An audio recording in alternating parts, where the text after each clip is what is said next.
Hi guys, and welcome back to another KXC youth video. It's going to be really good. We've got Alice doing the talk following our series on growing with God. But first, I have got some quiz questions for you. So grab a pen or a piece of paper or maybe your phone, however you're going to make notes of the answers.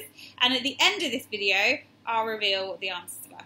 I've only got 5 questions for you and they're based around sports. So I'm just going to get my trusty pad and read them to you. Question number 1. What is the number of players in an ice hockey team? Question number 2. Which is the oldest tennis tournament in the world? Question number 3. What is the total number of bases on a baseball field? Question number 4.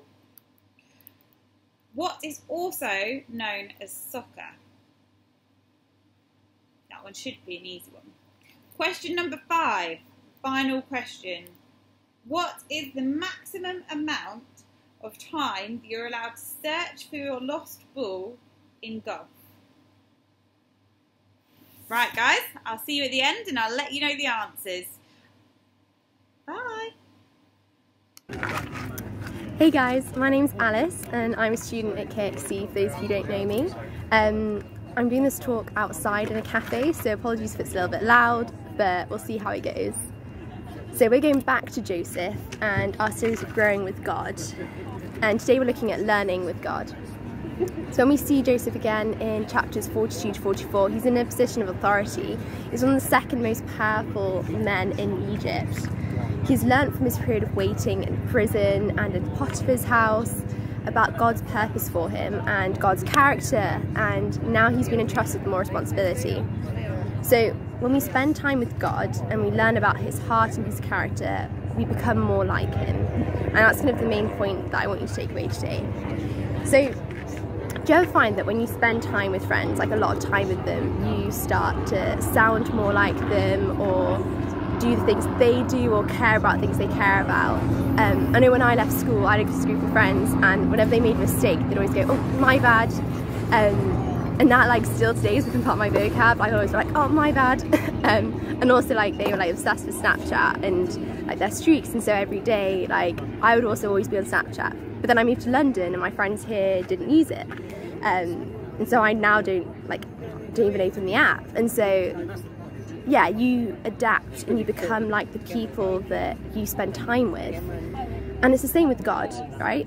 The more you spend time with God and getting to know him and dwelling on things that he cares about, the more that we become like him. We grow with him to be the people of God that he created us to be. So we see this transformation with Joseph and his brothers.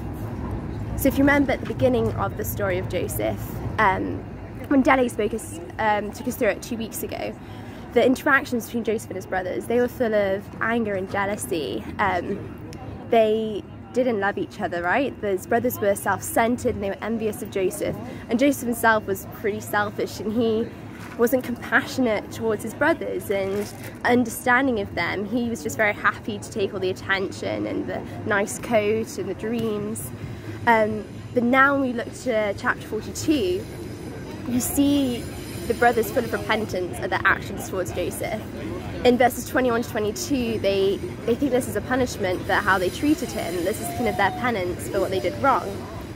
And then later you see Reuben and Judah both wanting to take personal responsibility to their father and be like, "We'll look after Benjamin," because Joseph challenged them, basically pretended that he didn't recognize his brothers. And he said, "Oh, to prove that you're not lying to me, bring your youngest brother to see me." And Jacob, their father, said, "No, like, I'm not letting my son go, I've already lost too much." But Reuben and Judah, whereas last time they sold Joseph, this time they're saying, "Look, you can hold us accountable. Reuben said you can kill my sons if you let us take Benjamin if he's hurt. Like, we will look after him, we will put ourselves before him."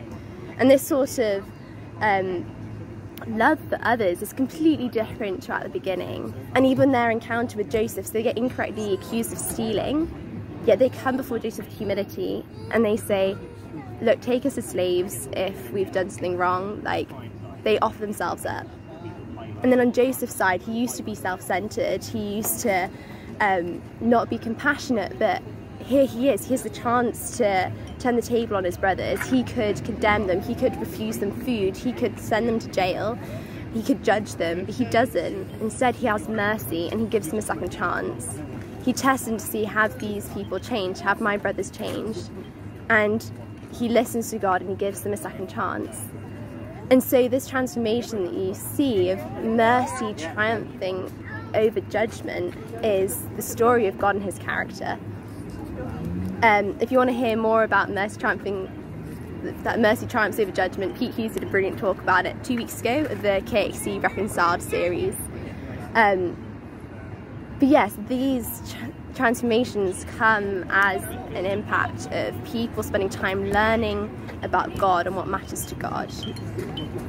So in our own lives, as we learn more about God, what he cares about, and most importantly spend time with him, we become transformed.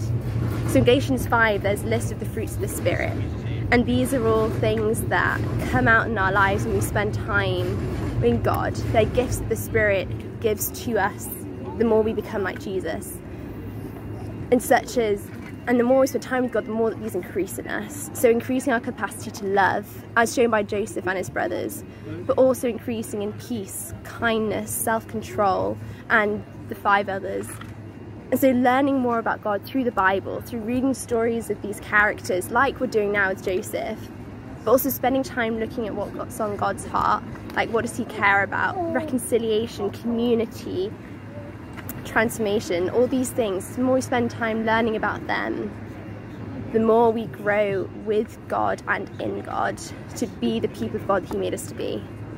So Joseph, he learned how to steward his responsibility and power in Egypt, and he learned about God's heart for forgiveness, and he grew in compassion and was transformed to the point that he was able to have mercy on his brothers and forgive them. So my challenge for you guys today is, so we know that we become like the people we spend time with. So why not spend time with God, learn about him, and be transformed in his image, rather than being transformed by the people around us in our society? Let us spend more time in God than we do in this world.